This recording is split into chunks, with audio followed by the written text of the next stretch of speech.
नमस्कार दर्शकों, पल पल में आप सभी का स्वागत है। देश के प्रधानमंत्री नरेंद्र मोदी जी ने कल देश को एक बार फिर से संबोधित किया और कोरोना महामारी को लेकर बढ़ती जा रही लापरवाही के प्रति अपनी चिंता भी जाहिर की।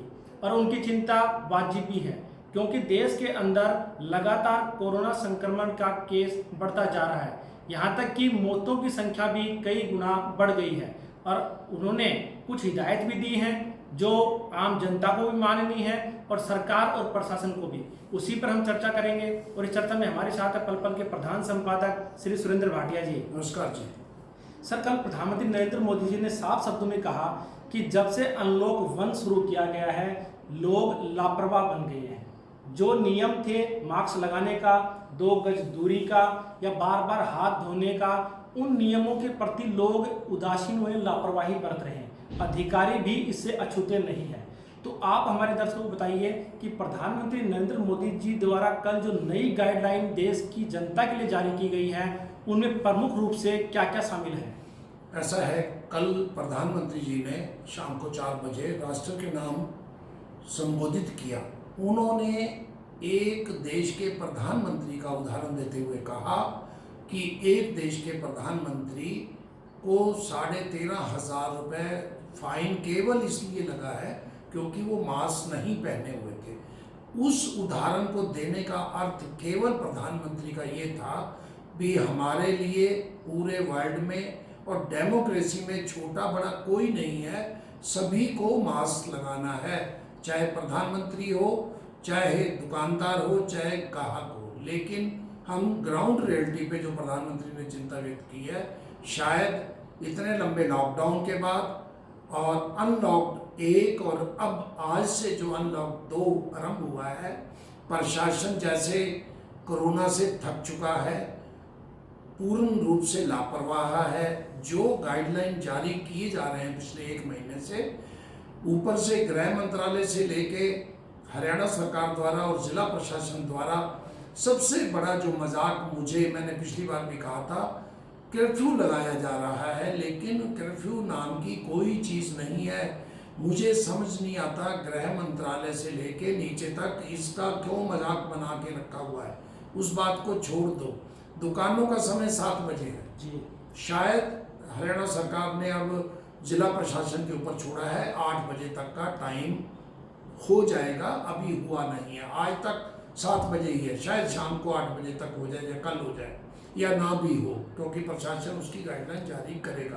कुछ जिलों में होगा, लेकिन हम देख रहे हैं कुछ दिन तक दुकानें 7 बजे बंद हो जाती थी, फिर 1-2 दुकानदारों ने खोलना आरम्भ किया। अब सैकड़ों दुकानदार और दुकानें 8 बजे 9 बजे तक खुली रहती हैं। रेस्टोरेंट का टाइम 8 बजे था, 10-10 बजे तक लोग खुले रहते हैं। शराब के ठेकों का टाइम, सबसे बुरी जो बात हुई है, जो कानून व्यवस्था और ये जो दुकानदारों ने अपना टाइम को, पाबंदी को हटाया है, शायद उसके लिए शराब के ठेके जिम्मेवार हैं और उसके लिए प्रशासन और हरियाणा सरकार में बैठे लोग जिम्मेवार हैं। पर शराब के ठेकों को शायद पता नहीं क्या मेहरबानी है, उसको छूट दी हुई है, जबकि अभी भी रिस्ट्रिक्शन जारी है। तो अब नई गाइडलाइन में क्या शराब के ठेके देर रात तक खुलेंगे या बंद रहेंगे? ऐसा नई गाइडलाइन में कोई भी, जब 10 बजे आपने कर्फ्यू लगाना है जी, अभी उसका मतलब क्या है, उससे 2 घंटे पहले तक सारी चीज़ें बंद हो जाएंगी। शराब का ठेका भी बंद होगा, उसके कर्मचारी भी अपने घर जाएंगे, तो 10 खुल ही नहीं सकते। कर्फ्यू एक उदाहरण है, एक इंडिकेशन है। पहले जब कर्फ्यू का टाइम 9 बजे था तो शराब के ठेके 7 बजे बंद होते थे, अब ज़्यादा 8 बजे कर देंगे जी। लेकिन प्रशासन क्यों ढील दिए हुए है, जबकि सिरसा जैसी जगह पे 100 का आंकड़ा पार कर गया है, हरियाणा में 15,000 का आंकड़ा पार कर चुके हैं और देश में 6 लाख के नज़दीक कोरोना के जो मरीज़ हैं वो पहुंच चुके हैं। दिल्ली में बुरी हालत है, मुंबई में बुरी हालत है, जयपुर और अहमदाबाद कई शहरों में बुरी हालत है। लेकिन उसके बावजूद भी हम लापरवाह हो गए हैं। अभी भी जो चीज़ें बंद रहेंगी उनके बारे में मैं बता दूं, स्कूल, कॉलेज और सभी प्रकार के इंस्टीट्यूशन, कोचिंग सेंटर 31 जुलाई तक बंद रहेंगे।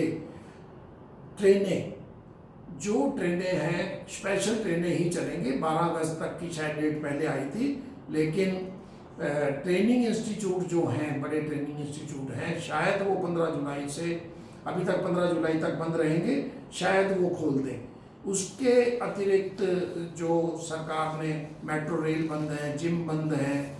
अच्छा, गैदरिंग, लार्ज गैदरिंग जो भी कहीं भी हो सकती है। ब्याह शादी की बात करें तो 50 आदमी ही आ सकते हैं, लेकिन हम किसी का नाम लें तो अच्छी बात नहीं है। सामाजिक रूप से कार्यक्रम हो रहे हैं, सिरसा में भी हो रहे हैं, करनाल में भी हुए हैं और जगह पे भी हुए हैं जहाँ बहुत बड़ी गैदरिंग थी।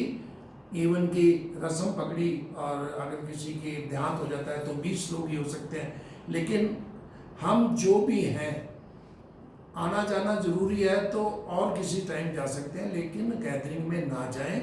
और उसके लिए हम सब जिम्मेवार हैं। मैं विपक्षी नेताओं को और सत्ता पक्ष के नेताओं को और प्रशासन को, सभी को जिम्मेवार मानता हूँ।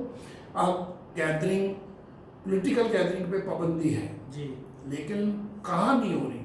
धरने, जुलूस, सारे कांग्रेस के नेता हर धरने में जा रहे हैं, जुलूस में जा रहे हैं, प्रदर्शन हो रहे हैं, सरकार के विरुद्ध प्रदर्शन हो रहे हैं।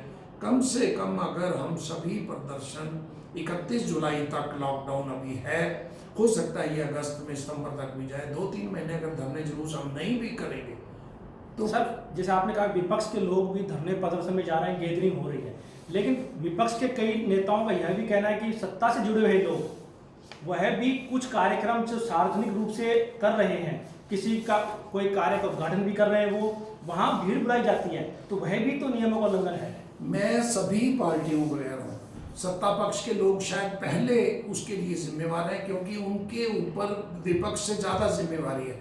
सत्ता पक्ष के लोग अगर रैलियां कर रहे हैं, चाहे वो रैली उसको ई रैली या और कोई नाम दे रहे हैं, कंप्यूटर पे कर रहे हैं, मोबाइल पे कर रहे हैं, लेकिन उसके लिए स्थानीय नेता 20-20, 30-30, 50-50 लोगों को इकट्ठा कर रहे हैं। सभी प्रकार का, जब तक कोरोना, अगर महामारी का हमने इसको नाम दिया है, तो सभी प्रकार की गतिविधियां बंद होनी चाहिए। खास तौर पे गैर जरूरी, ये लोग इकट्ठा करना कोई ज़रूरी नहीं, रैलियां करना कोई ज़रूरी नहीं है। अगर आपको करना भी है तो सरकार, सभी विपक्ष के नेताओं को रोज़ बहस होती है, लोकल टीवी पे होती है, सोशल मीडिया पे आजकल बहस होती है, और सारे नेशनल टीवियों पे रोज़ प्रवक्ता, राष्ट्रीय दलों के प्रवक्ता बैठ के अपनी बात कहते हैं। तो उनको इस ढंग को अपनाना चाहिए और कृपया करके इस चीज़ को गंभीरता से लें। जो प्रधानमंत्री ने कल चिंता व्यक्त करी है, वो अपनी पार्टी के नेताओं को भी कहें और विपक्ष भी और प्रशासन भी। अगर ढील देंगे तो हो सकता है ये 2 महीनों में जो हम इस महामारी से बाहर निकल जाएं, सितंबर अगस्त तक निकल सकते हैं अगर हमने सावधानी बरती। और अगर सावधानी नहीं बरती तो हो सकता है हमें पूरा साल लग जाए। सर, जानकारी देने के लिए धन्यवाद। तो दर्शकों, हमारी भी आपसे यही अपील है कि बिना कोई काम के आप घर से बाहर ना निकलें। यदि ज़रूरी हो घर से निकलना हो तो मुंह पे मास्क रखें, एक दूसरे से दूरी बनाकर रखें, खुद भी सुरक्षित रहें और दूसरों को भी सुरक्षित बनाएं। जय हिंद, जय भारत। नमस्कार।